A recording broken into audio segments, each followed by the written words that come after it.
Fear, it's a thief in the night. It doesn't knock, it just walks in, into our dreams, our potential, and our decisions. It robs us, not of what we have, but of what we could become. But here's the truth most people never hear. Fear is not the enemy, inaction is. Fear will always whisper, but it doesn't have to rule. Today I want to show you how to destroy fear forever, not by avoiding it, but by disarming it. Fear rarely tells the truth. It doesn't show you what's real. It shows you what could go wrong, magnified and exaggerated, like a horror film playing on loop in your mind. It doesn't come with facts. It comes with fiction, with shadows, with what-ifs that almost never happen. And the tragedy, most people believe it. Fear whispers, don't start that business. What if you fail? I don't ask for that promotion. What if they laugh? Don't speak up. What if you get judged? But the truth is, most of the time, those fears never come to pass. They're ghosts that never lived. Fear thrives when we forget to challenge it. A woman named Rachel once told me her dream was to open a bakery. She'd worked in kitchens for over a decade. She knew the recipes, the process, the people. But for 7 years, she stayed in the back room of someone else's business, silenced by a single sentence that looped in her head. What if I'm not good enough? That's how fear works. It grabs one moment, one failure, one offhand comment, and replays it until it feels like a fact. But fear doesn't deal in facts, it deals in possibilities, the worst ones. It assumes everything will break, that everyone will laugh, that you'll lose what little you have and be left with less, and once you believe that story, you'll never take the first step. The key is to separate fear from reality. Most fears are just stories you've rehearsed so many times they've started to feel true. But you can choose to write a different story. You can choose to imagine what happens if it works. If you can imagine rejection, you can imagine acceptance. If you can imagine falling, you can imagine flying. The same imagination that builds fear can build courage. If you let it, start questioning fear the way you'd question a rumor. Where did this come from? Is it true? What evidence do I have? Most times fear crumbles under scrutiny. And here's something powerful to remember. Every person you admire, every success story you've ever heard came from someone who was scared, but acted anyway. They didn't wait for the fear to leave. They moved forward despite it. Fear might be persuasive, but it's not the truth, it's not the compass, it's not the guide. You are. Nothing eliminates fear faster than motion. You can read books, watch videos, sit in motivational seminars for hours, but none of it compares to the clarity that comes from doing. The mind will always find reasons to wait, but the body, once in motion, finds its own courage. People often think they need confidence to take action, but it's the other way around. You take action, and confidence follows. I once mentored a young man named Elijah. He had a gift for leadership. Sharp mind, clear vision, natural charisma. But every time he had the chance to step up, he froze. What if I mess up? He'd say. What if they see I'm not ready? We worked together, and instead of trying to fix the fear, I gave him a challenge. Every day, do something uncomfortable. Ask a question in a meeting. Volunteer to speak. Make the cold call. At first, his voice shook, his hands trembled, and every cell in his body begged him to back out. But he did it anyway. By the end of the month, the fear wasn't gone, but it no longer controlled him. Why? Because he proved to himself that he could survive discomfort, that he could take action even when fear was screaming in his ear. Fear has one goal: to stop you from moving, but it can't stop a person already in motion. The more you do, the less power fear has. Every time you act, you send a signal to your brain. We're doing this. I'm not backing down. Like working out, the first time is always the hardest. Your muscles ache, your lungs burn, and your mind says, you're not cut out for this. But the second time, a little easier. The third, you start to feel strong. That's what repeated action does. It builds mental muscle. It teaches your mind and body that fear can scream, but it doesn't get to drive. Even small steps matter. Send the email, make the ask, sign up for the class. Every small act is a strike against the wall of fear. Over time, the wall breaks. You don't have to conquer the entire mountain today. Just take the next step. The moment you do, fear starts to shrink, not because it disappears, but because you've grown larger than it. Fear grows fastest in isolation. When you're alone with your thoughts, when there's no voice to challenge your doubts, no presence to steady your nerves, fear becomes louder than truth. But surround yourself with the right people, and fear loses its footing. You don't need a crowd, you need a circle. Just a few who see the strength in you when you can't see it in yourself. People who speak belief into your ear when fear is shouting in your mind. I remember coaching a woman named Lena. She was brilliant, resourceful, capable, but she was stuck, terrified of leaving a secure job to pursue her consulting business. When we traced it back, the fear wasn't just about failure. It was about the voices around her, family who said it was too risky, friends who stayed in their comfort zones, co-workers who laughed at anyone who dared to dream. Every day she shared her ideas with people who made her feel small. That's the danger of the wrong crowd. They don't have to say much. Their silence, their raised eyebrows, their sarcasm, it all plants seeds of doubt. She made one change. She joined a mastermind group of other entrepreneurs, people who had taken the leap, who understood the fear, but also knew what was possible. Within 3 months, she left her job. Within 1 year, she was earning more on her own than she ever did in the office. It's the power of the right circle. If your environment feeds your fear more than your faith, you're in the wrong room. There are people who drain you and people who drive you. People who clip your wings and people who remind you how to fly. Choose wisely. Who you allow around your dreams matters more than you think. Fear doesn't always come from within. Sometimes it's borrowed from a fearful parent, a cynical friend, a toxic workplace. You have to be bold enough to break that chain, not out of anger, but out of responsibility to your future. You're not just building your dream, you're building the team that will carry you through the storms that try to stop it. Find builders, not breakers, people who challenge you, not just cheer for you, people who remind you that fear is normal, but quitting isn't necessary. The right people won't just push you, they'll walk with you. Fear's favorite tool is the question, what if? What if I fail? What if they laugh? Or what if I lose everything? What if I'm not enough? It's a question rooted in worst-case thinking. It keeps your focus on the cliff instead of the path, the storm instead of the sail, the risk instead of the reward. The mind loves certainty. So when the outcome is unknown, the brain fills in the blanks with fear. That's how you talk yourself out of things that could change your life. But there's a better question, one that turns fear into fuel. Even if I fail, will I survive? Even if I'm rejected, will I learn something? Even if I lose money, will I gain experience? Even if it's hard, will it still be worth it? That one shift changes everything. What if leads to anxiety. Even if leads to courage. Let me tell you about James. He had been saving to open a local gym for years. Right before signing the lease, fear crept in.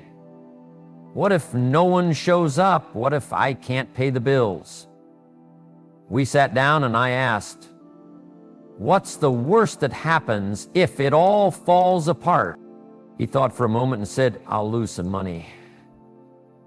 I'll be embarrassed. I might have to start over. Then I asked, and what happens if it works? He leaned forward. I'll have freedom. I'll help people. I'll wake up excited every day. He opened the gym. It wasn't perfect. Some days were slow. But the fear didn't win because he stopped asking, what if it all falls apart? And started preparing for, What if it goes right? Even if he had failed, the regret of not trying would have been worse. This mindset is what separates those who act from those who hesitate. When you reframe fear through the lens of resilience, you stop being afraid of the outcome and start embracing the process. Failure is survivable, regret often. Replace the question, change the narrative. What if keeps you stuck, even if sets you free. Fear is like a muscle. You either feed it or weaken it based on how often you challenge it. Most people wait for the big moment to be brave. The job interview, the speech, the business pitch.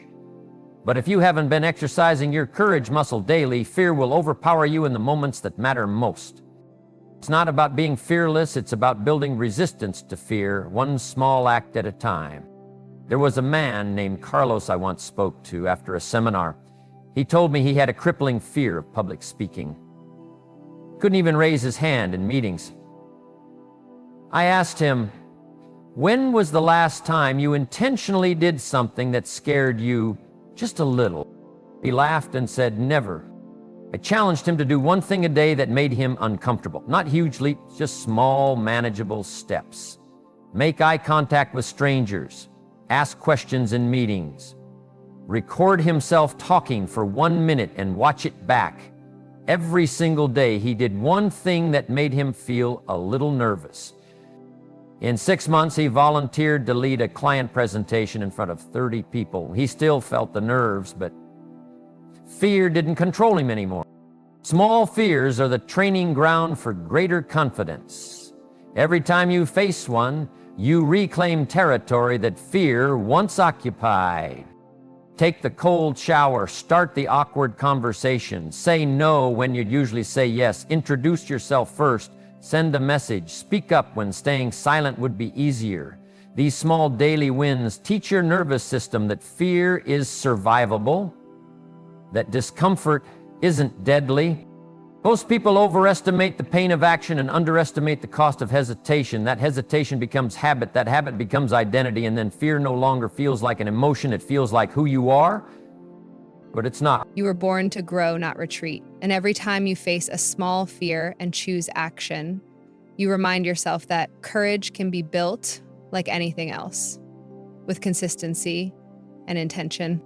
Even 5 seconds of bravery a day can change the trajectory of your life. Language creates meaning, and meaning creates emotion. The words you use, even silently in your own head, shape how fear feels in your body. When you say, I'm terrified, you're telling your nervous system to prepare for danger. But what happens when you shift the words? Public speaking becomes, I'm excited to share. Job interviews become, this is a chance to grow. Difficult conversations become, I get to stand up for myself.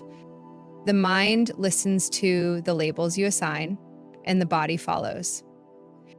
A woman named Dana came to me once saying she had panic attacks before every sales call. Her mind would race, her hands would shake, her heart would pound. She kept telling herself, I hate this. I'm terrible at selling. I'm not good under pressure. So we flipped the script. Before each call, she had to repeat, I'm learning, I'm growing, I'm helping people. It felt forced at first, but the more she said it, the more her body calmed. Not because the fear vanished, but because the meaning shifted. Fear feeds off the language of helplessness. Words like always, never, can't, and won't reinforce a fixed mindset. They trap you in an emotional box. But the moment you say, I'm not confident yet, but I'm improving, your brain receives a signal. Progress is possible. That signal changes how you show up. It reopens doors that fear slammed shut. Even the way you describe fear matters. Say, I'm anxious, and your brain activates protection mode. Say, I'm feeling energy, and that same sensation becomes momentum. Think about athletes before a big game. Their hearts are pounding, palms sweating, minds racing. the same signs as fear, but they call it adrenaline.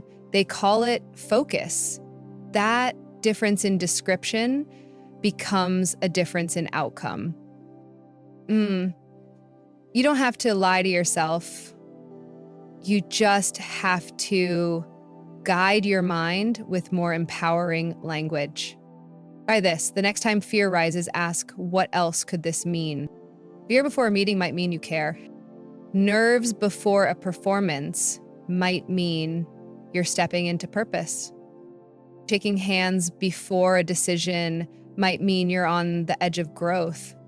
Language reframes reality. And when you change how you describe fear, you change how you deal with it. Courage isn't something you're born with, it's something you build. It's not reserved for the few, it belongs to the willing.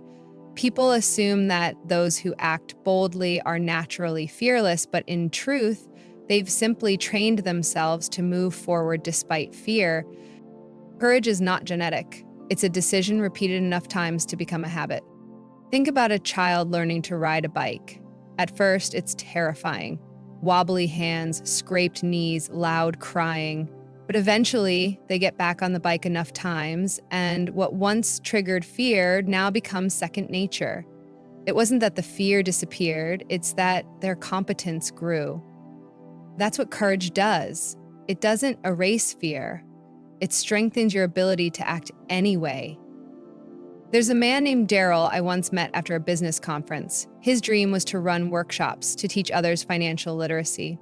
He knew the subject inside out, had the heart to serve and the drive to succeed. But every time he thought about hosting his first event, he froze.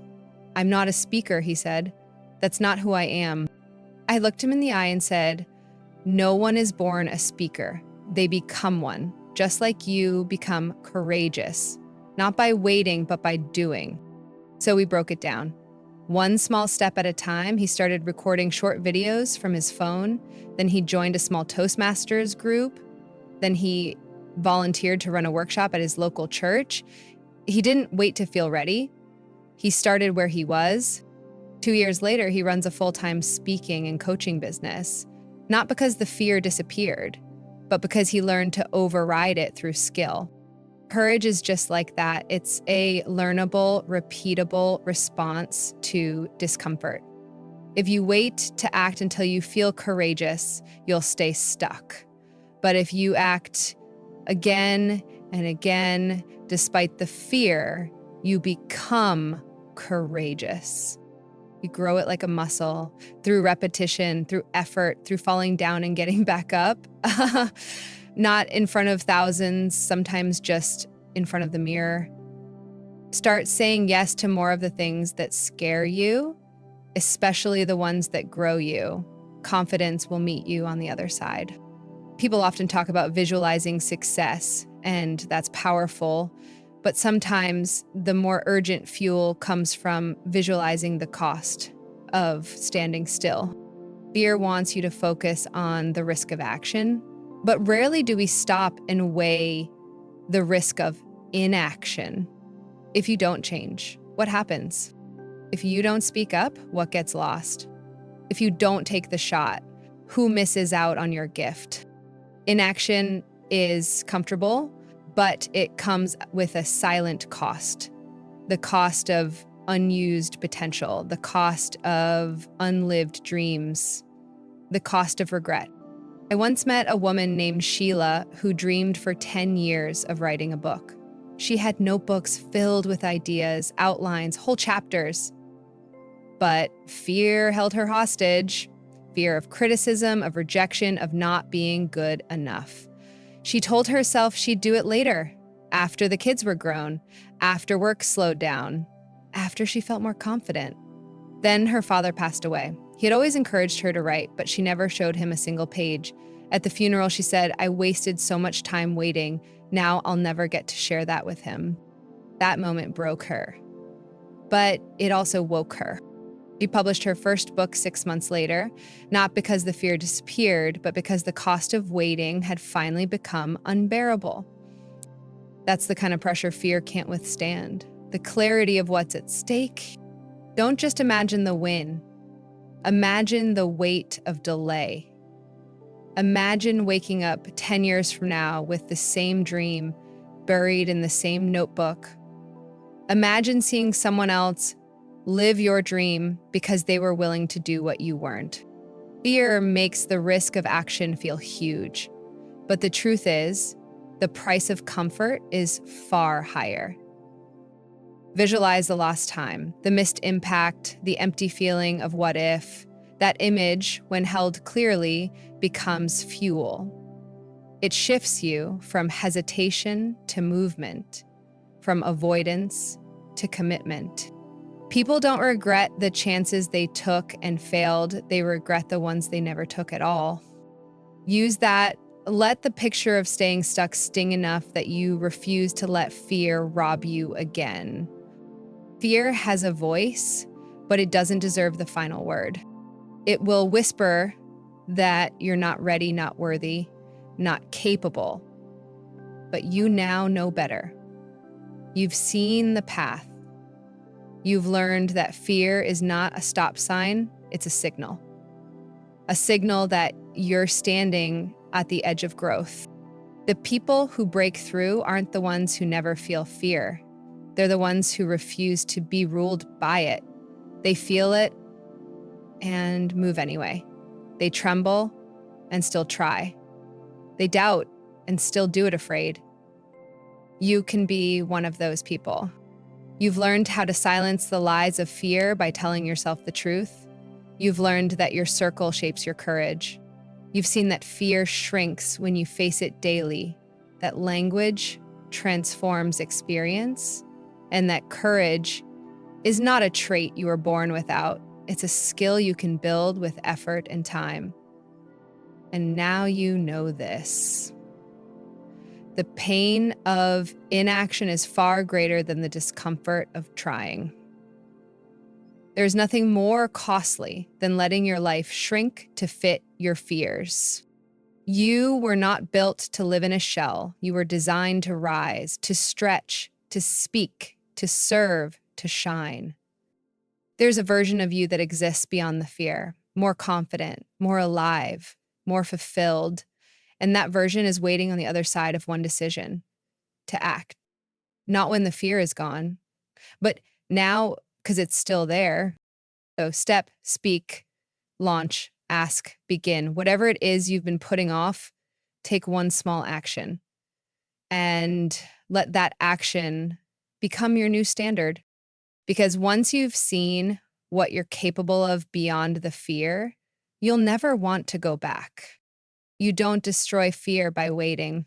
You destroy fear by moving, one step at a time, one breath at a time, one brave act at a time. Your courage is waiting. Go meet it.